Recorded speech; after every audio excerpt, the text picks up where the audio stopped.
Antes de começar o julgamento do mérito do habeas corpus, ou seja, se o ex-presidente Lula pode ou não aguardar o fim do julgamento dos recursos até a última instância em liberdade, o relator Edson Fachin começou propondo a questão preliminar mencionada pela procuradora-geral Raquel Dodge. Fachin considerou que o habeas corpus não era um instrumento adequado e, por isso, votou para que o pedido nem fosse analisado. Retomo a posição que tenho desde a integração à primeira turma e considero incabível habeas corpus na hipótese em que o ato desafiar por expressa injunção constitucional recurso ordinário conforme a Constituição prevê expressamente na letra A do inciso 2 do artigo 102. Por essas razões, senhora presidente, embora de um modo geral conheça possivelmente o desfecho que essa preliminar tenha pelas posições já adotadas nas diversas turmas, mas é dever de consciência suscitá-la para, se superada, em seguida entrar no mérito. Os ministros, então, começaram a votar a preliminar. O ministro Alexandre de Moraes discordou do relator e considerou que o habeas corpus poderia, sim, ser julgado pelo plenário. Quando o coator for tribunal superior. E me parece que, em termos de proteção à liberdade de ir e vir, em termos da própria teoria do habeas corpus, que foi, no Brasil, criada, discutida e elastecida a partir da célebre discussão e troca de artigos entre Pedro Lessa e Rui Barbosa, é possível e deve ser interpretado sempre da maneira que se proteja mais a liberdade de locomoção. O ministro Luiz Roberto Barroso votou em seguida. Ele concordou com o relator para que o habeas corpus não fosse analisado.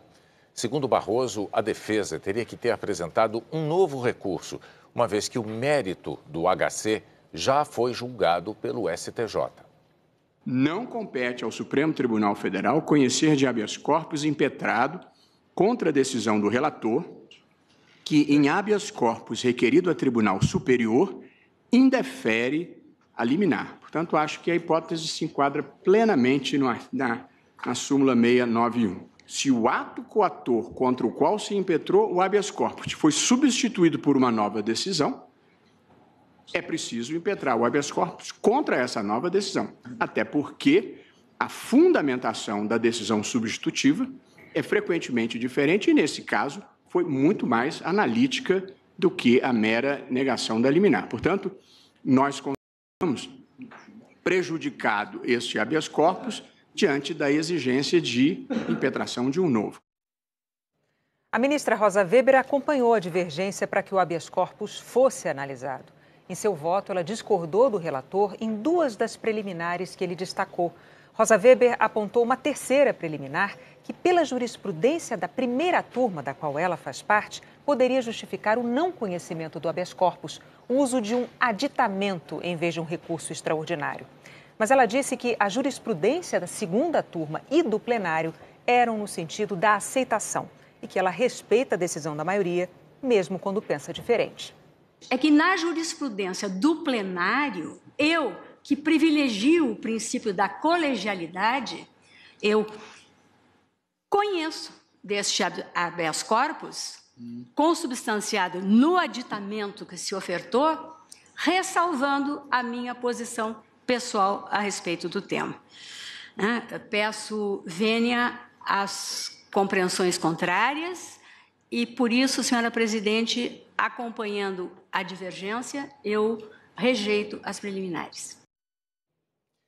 O ministro Luiz Fux também votou para que o pedido da defesa de Lula não fosse analisado. Lembrou que o Supremo já concedeu habeas corpus para acusados de crimes de opinião na ditadura, mas que não consta que o recurso tenha sido pensado para ser usado, em última instância, para proteger condenados por crimes contra a administração pública. A doutrina do habeas corpus do Supremo Tribunal Federal foi para defender aqueles pacientes que estavam com restrição à sua liberdade no momento em que as liberdades públicas estavam suprimidas. Não me consta na história do Supremo Tribunal Federal que o habeas corpus foi erigido para que se usasse, em última instância, contra crimes contra a administração pública, lavagem de dinheiro, gestão fraudulenta. Não conheço um caso desses tradicionais e famosos em que se erigiu a doutrina do habeas corpus. O ministro Dias Toffoli votou com a divergência para que o pedido seja analisado. Ele afirmou que o número de habeas corpus ajuizados no Supremo cresceu muito nos últimos anos, mas ressaltou que o julgamento deles é obrigação. Quando aqui entrei, em 23 de outubro de 2009, portanto, são 8 anos e meio, a numeração do habeas corpus, em mais de 100 anos de Corte Constitucional, estava em 99 mil. Em 99 mil. Hoje, a numeração do habeas corpus está em 154.500. Ou seja, em 9 anos, vamos arredondar para mais, em 9 anos tivemos 50% daquilo que houve em mais de 100 anos. E estamos dando conta. Porque a nossa obrigação, o nosso dever é um dos sentidos da existência deste Supremo Tribunal Federal, é a análise das impetrações e do writ de habeas corpus. O ministro Gilmar Mendes também votou pelo julgamento do pedido de Lula e lembrou casos de habeas corpus analisados nas turmas do Supremo. Esse caso, por exemplo, de suspensão de atividades de autoridades com prerrogativa de foro, associadas ao recebimento de uma denúncia. O tribunal, não raras vezes, ao derrubar a denúncia, conceder o habeas corpus, determina, desde logo, também que aquilo repercute sobre a decisão de suspensão. E muitas vezes aceita, o colegiado aceita o habeas corpus contra o próprio ato, esse ato de suspensão, quando não há, por exemplo, denúncia.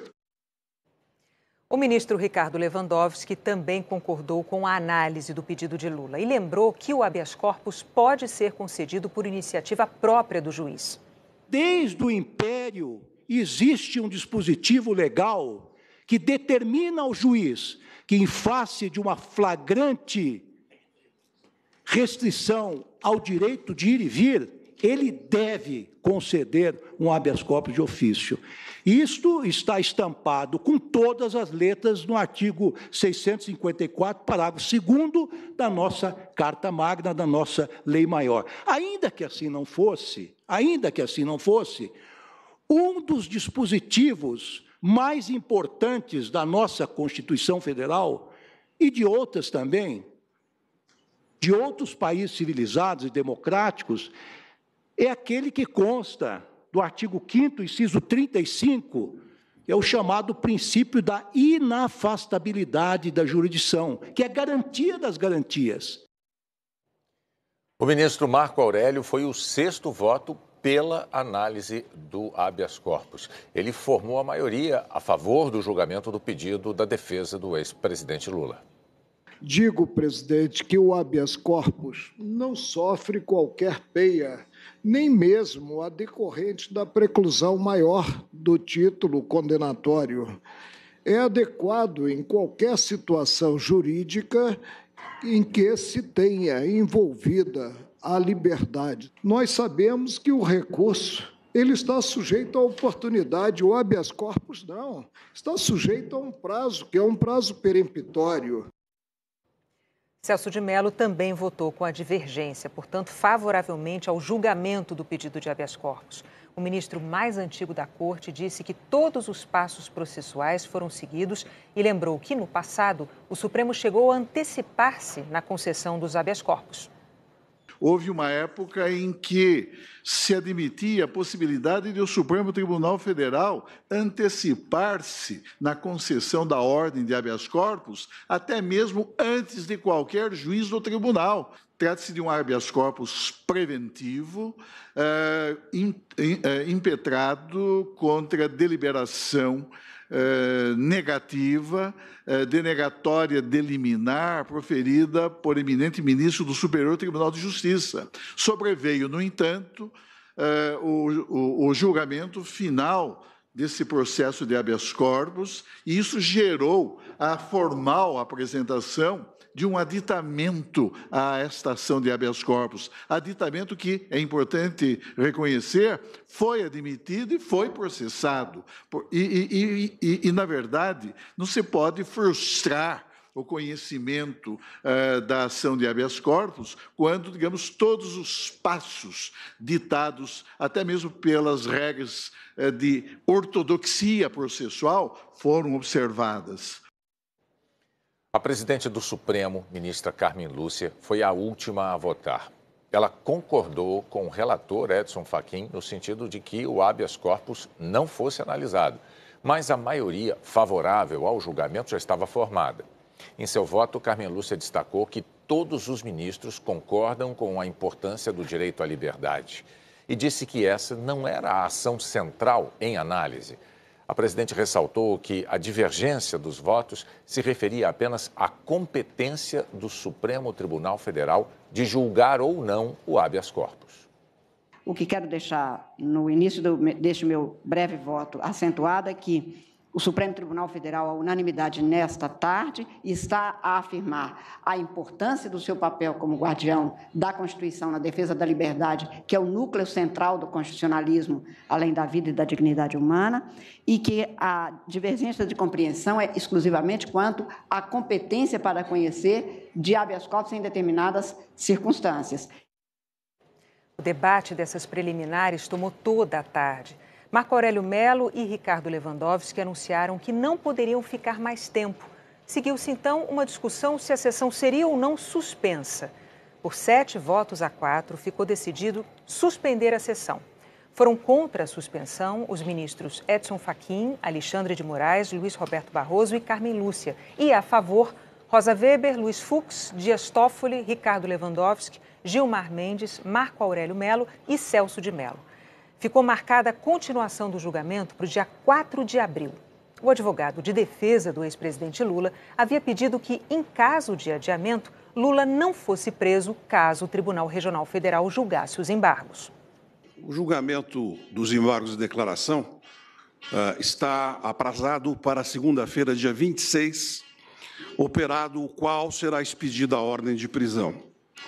Eu aqui da tribuna também formulei um pedido de declaração incidental, incidenter tanto, da inconstitucionalidade da súmula 122 do Egrégio Tribunal Regional Federal da 4ª Região, que diz que é obrigatória e automática a expedição da ordem de prisão, assim que finda a jurisdição do juízo de 2º grau. Se houver esta interrupção, mesmo a despeito do que dispõe o regimento, eu peço, então, que seja concedida incidentalmente uma medida liminar para sobrestar a expedição da ordem de prisão até o julgamento feito.